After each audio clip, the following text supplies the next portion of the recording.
Hey, so you might have heard of a game called Goodbye Volcano High. I know I did a long while ago, and it kinda showed up on my radar with the announcement, and then completely disappeared from my awareness for a couple years. Now, you may have heard of Snoot Game as well, and the way people talked about it made me think it was just Goodbye Volcano High as well, and as a result, I'd gotten incredibly mixed signals about both of the games. So, Snoot Game is not Goodbye Volcano High, and they are incredibly different experiences. See, Snoot Game is a visual novel through and through, and I've heard it's pretty good for it, if you can get past some of the transphobia, racism, a whole bunch of things that are going to be scrolling through right now. But I'm not here to talk about Snoot Game. I just have to bring it up to clarify that regardless of what you have heard of Goodbye Volcano High, you should try it. Thanks to Snoot Game related things, there's a whole lot of talk about how Goodbye Volcano High is bad, and it made me hold off on even looking at it for a long while after I rediscovered it. This was a massive mistake. Goodbye Volcano High is an experience that you really shouldn't miss out on. If you're wondering what the game actually is, it's a very story-heavy game, like the stuff Telltale games came to be known for. You know, Walking Dead, Wolf Among Us, that kind of stuff. Oh god, some people might not know about Telltale Games stuff. Anyway, it takes it to a whole new level though. Like, it uses the choices you have in such interesting ways to provide insight to the character you play as. And the way the character models are used is so incredibly good that most of the time I actually can't tell that they're models. Not kidding, it wasn't until I started really looking at a lot of the animations closely that I noticed, and even then I'm still not sure. They might just switch in actual animation and models about and I'm just being tricked. Basically, it actually delivers on the feeling of playing through a movie, albeit quite a longer one than your usual flicks. I can't really get into any of the cool stuff it does though without spoiling the impact at least a little, and as we get further into this video I'm going to be spoiling a whole lot more of it, so get the game. Get Goodbye Volcano High now. If I've timed this video release right, it should be on sale this week, so go get it. Get it now. It's got amazing characters, wonderful animation, lots of stuff to do with finding yourself, the tension between chasing your dreams and having to live in this capitalist hellscape we call life, relationships that are being strained in actually realistic ways, depression, and the ways it fucks with you. Oh, this game gave me a way to explain how I think to people. And the game also tackles how everything changes, or rather, how it doesn't when we're facing the end of the world, which is going to be very pertinent later, both in this video and otherwise. And no, this video isn't sponsored. If it was, then well, I guess I'd have more money and would be doing sponsor reads, but those are boring. Unlike this video's sponsor, nope, we're not doing that. So, I'm going to start gushing about some of the really cool stuff this game does that is pretty spoilery, so be warned about that for all of those people who ignored me telling you to buy this game. But also, I totally get it, a lot of the time I want to know the cool shit that games do before getting them, so like, I'll try to be light on spoilers until later. Okay, so first off, the most consistently awesome thing this game does is the decisions that you make in it. I did not expect to ever be praising something as simple as making decisions, but Goodbye Volcano High manages to elevate decision making into a fucking art form, and that is not hyperbole. This shit is artistic as hell. Like, most games when they ask you to make a decision will, to make you act on instinct, give you a timer, and will often slow down that timer for big dramatic moments so you can question yourself and stuff. Goodbye Volcano High does have that timer too, but it doesn't need it at all. Instead, it has depression! Yay! See, you play the game as Fang, who is an awesome non-binary pterodactyl who definitely does not see themselves as such. The awesome part, I mean, like, they definitely see themselves as non-binary and a pterodactyl. The thing is, while you're thinking about what decisions Fang is going to make, sometimes one of those decisions will go staticky and be replaced by text of their thoughts explaining why you can't do that option. Often quite sad thoughts that make me feel like Fang's got some kind of social anxiety or depression or something, though I mean, could just be how most people are. I don't know. Only know my thoughts, and now I know Fang's thoughts kind of work like mine. And here's the genius thing about it. The way this mechanic works actually gets you into that same headspace too. Because, hey, whenever you stop to think about what you're saying, you now might talk yourself out of saying the things that you should say. So you can't think. Simply act on instinct with your responses, and then you say something wrong, and all those negative thoughts that stop you saying what you should get reinforced. Now, I don't know if everyone's gonna have the same experience with that as I did, and I'm plenty sure plenty of people are just gonna quit out when the answers they want get fuzzed out, but if you take the experience that is Goodbye Volcano High seriously, it becomes an insanely good way to understand how some people think. See, Goodbye Volcano High isn't about you, the player. It's about Fang. And I don't think I've ever seen a game do a better job of conveying who a character is while still giving you control over so many of their choices. There are some instances where you don't get to make any good choices because Fangs are in a position to make them.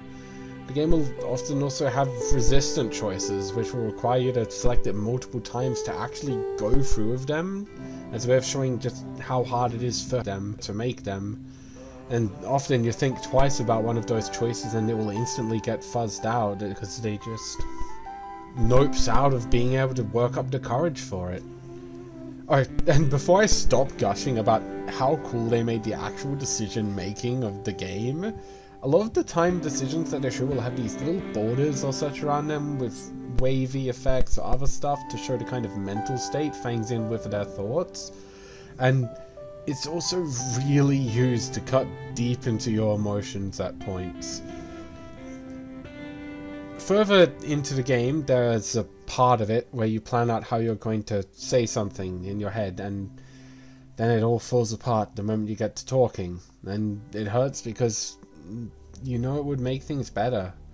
But that's just how things often go when you're in the kind of headspace Fang is. I know I've had a lot of times where I've personally thought out conversations in my head, and then I'll go to say it and just brain goes blank. Nothing comes out. The game has got little bits of fun things interspersed with all of the drama and emotions going on too. There's a good amount of rhythm game stuff when playing the music, and seriously, I hope there ends up being more stuff done with this rhythm game style. Like, if people could mod more songs in, or just, I don't know, just do something with this system, because it's genuinely really fun, and something I see huge amounts of untapped potential in. Because you could make this kind of shit obnoxiously difficult, like the stuff you see at the upper end of Clone Hero, or whatever it's called now. Stuff like Soulless 5, but Volcano High.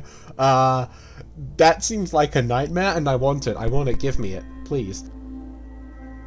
There's a lot of other things which are little escapes from everything, like when they're playing their D&D game together. It's called Legends and Lore. I keep wanting to call it Lizards and Lore for some reason.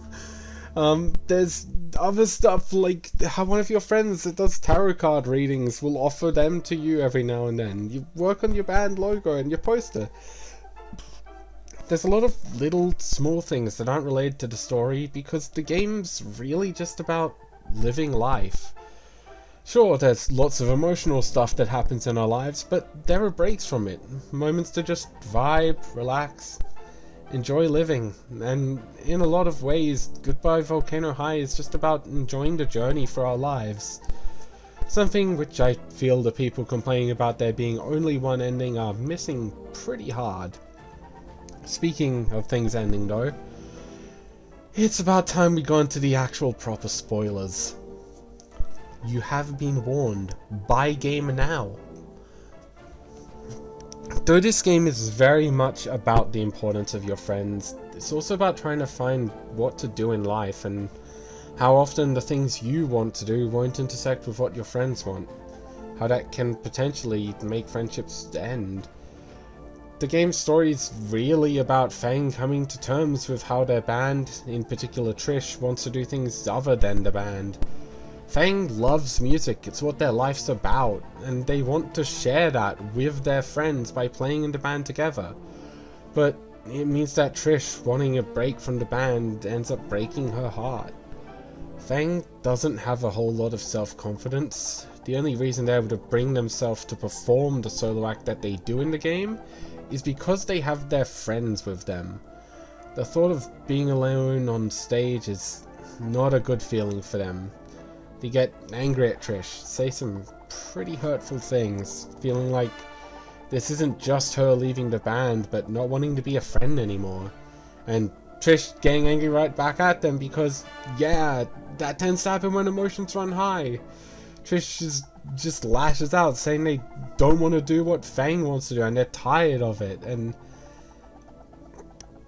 as Trish leaves, the game once again breaks the dialogue conventions it's established so that it can deliver just an incredible moment. All of these options just suddenly appear, a torrent of thoughts all conflicting against each other, emotions running high yet scattered amidst all of them, with the sole connection being that they all hurt. And this one time, barely any time to choose. Only a few seconds to even formulate your thoughts, and by that time it's already too late. Trish is gone. Now, she does come back. She's not gone forever, but that very well could have ended there. And there's a lot of things to do with the end in this game. See, the entire time you're playing, there's an asteroid hurtling through space to end all life there. Most people brush it off and keep going on like normal. But there's a character in it who it really starts to affect. Like, they can't get their minds off of it even when doing the D&D stuff. And that spreads. Trish ends up really having it get to her too. It's part of why she gets angry. She so desperately needs to do what she wants to do before everything's over. It's something that hits everyone as the asteroid approaches and the reality of it hitting sinks in for everyone. Fang himself looks at that, considering what Trish said about going it alone, doing music solo. But the person who's provided them with the opportunity to go big tells Fang no. They're happier with their friends, and those friends are what they need right now, not a successful solo career.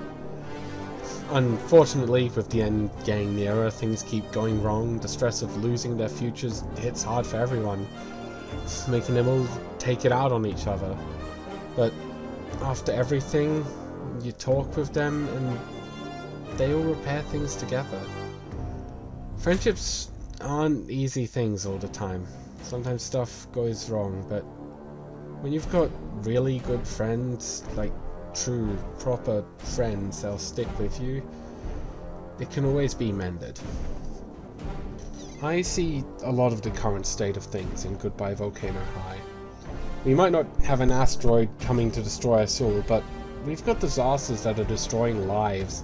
Between climate change, the rising poverty line, the wars breaking out, it feels like we're nearing the end times ourselves. Simply living keeps getting harder, and odds are we're looking at an uninhabitable Earth sooner than later as our planet gets polluted for profit. Our end isn't as inevitable as that of the dinosaurs, fortunately. If we could just shake off the greed of capitalism, tax some of the wealth out of the rich, and distribute it equally to everyone unconditionally, say like, I don't know, 15%, which would happen to be enough for everyone in the world to live a comfortable life with all their needs provided for. But sadly, we'd all need to band together to force something like that to happen, and since those in power got there for exploitation and being terrible, they're not super inclined to let go of their power. So we're made to be at each other's throats, have a system that makes it that even as our world's ending, we fight amongst each other. Snoot game itself is kind of proof of this, a game made to at least somewhat attack the perceived themes of Goodbye Volcano High, because 4chan's too caught up in this bullshit culture war stuff, fighting against people just as, if not more, worse off than they are. Because they were told by billionaires that doomed us all that the end isn't coming, that things getting worse are the fault of minorities, so that they can feel like they're doing the right thing, attacking people who, if not for all of this, they could have been friends. Like, it's just so much. And we don't know how much longer we have left before things become irreversible. Conflicting reports indicate that we could have decades, could have less than a decade. It might have already passed, and the best we can do is make the end come slower. But despite that, we keep living on, and we find comfort in our friends, in the things that we enjoy doing that just click and feel like they give our lives meaning. Because the end isn't what matters. What matters is the connections we make, the things we do, the families, found or otherwise, that we have. That's why Goodbye Volcano High's ending isn't really an ending to it. There's no certainty in the game whether the asteroid actually hits or not. And getting hung up on that, it's kind of missing the point of things. Sure, we should try and make the future better where we can, and be hopeful that we will have one, definitely, but what matters is what we have here. The connections we make with those around us, the people we love, our friends. They're what makes things better. They're what matters most. More than our careers, more than our future. They're what makes life worth living, for as long as we've got left, however much that may be. I want to end this video on a bit of a personal note. I mean, more so than going off on a rant about how we could make things better for everyone by taxing the rich, which, for those people who know me, is a very common thing. Sorry, it will happen again though. As people can probably see if they look back through my channel, I've tried doing a lot of things. None of them have really clicked for me, but when I got into watching video essays, that felt like something to me. I started actually looking into things more, doing research, looking at sources and stuff like Bomber Guy does. By the way, he's the one you can blame for me wanting to get into this stuff. Thanks. But it's been 4 years now since I started looking at that stuff. Probably closer to 6, actually. I've never really had a goal in life. Right at the start of Goodbye Volcano High, you're asked about the future, and nothing's changed from me back when I was in high school and got asked that same question. I don't have a career I want to work towards in life. I don't have ambitions. The way I coped with that, the way I got through, was that I gave that to others. I decided I'd live to try and help other people's goals happen, and everything always seemed to lead back to this stupid system getting in the way of them doing what they wanted to do.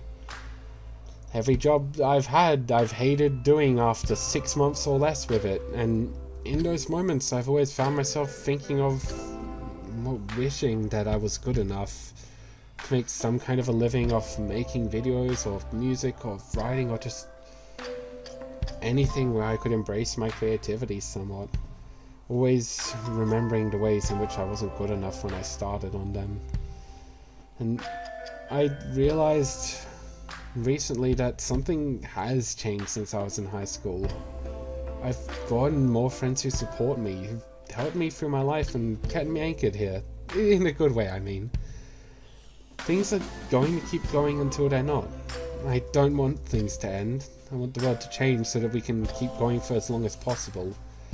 But somehow, I really can't explain how. Playing Goodbye Volcano High helped me to take that step into trying to change things myself. Putting myself out there with this video, trying to actually make some kind of life out of this, doing something I actually enjoy, and hopefully making videos that you watching this can enjoy as well. Like, it feels way too cliche to say that Goodbye Volcano High changed my life. Like, it might have, genuinely, but it might have just been the little push I needed. And so, for the people who've made it all this way without getting it, buy Goodbye Volcano High. And, well, thank you for watching. I have actually started up a Patreon where you can support me if you want to. After getting Goodbye Volcano High, of course. Do it now.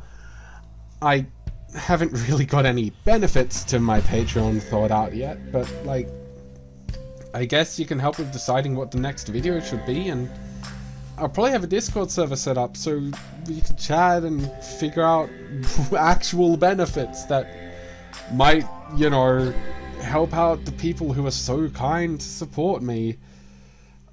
I don't really know what else to say, and I don't know how to end this video, so these nuts! Why did I do that?